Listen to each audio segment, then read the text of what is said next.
This is the most important election of our lifetimes, and all of the work that you are doing to reach out to voters, to convince people of the importance of this election, to register voters and to get people to the polls is going to make the difference.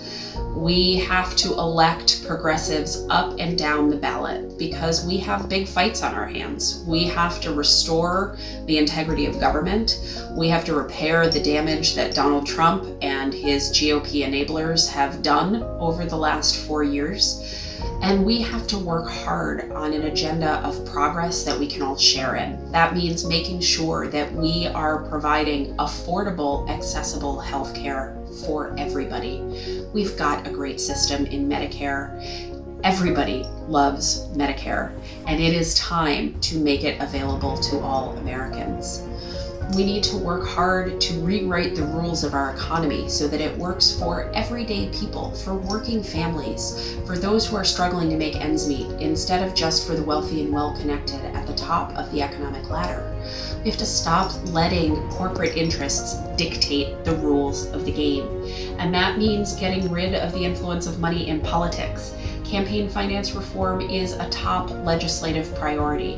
And when we fill Congress with progressives next year, and when we put a Democrat in the White House next year, and when we take the Senate next year, we will be able to make progress on all of these things.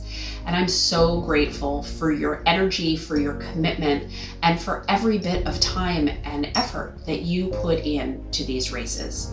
It makes a world of difference. If you would like to help us here in New York 24, go to electdanabalter.com and sign up.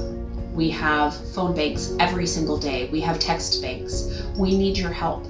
If we get our voters to the polls, we will win. So help us out. I am running against a man who endorsed Donald Trump and told us that we're better off as a country than we were 3 years ago. I'm running against a man who said he'd vote to overturn Roe v. Wade if he could.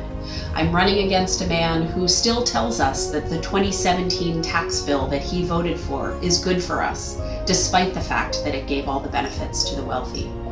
I am running against a man who has a score of 31% from the League of Conservation Voters, who opposes even the most common sense gun safety measures. He doesn't even support universal background checks for gun purchases.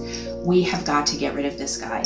And if you sign up to help us, if you help us turn out the vote here in New York 24, we will get it done.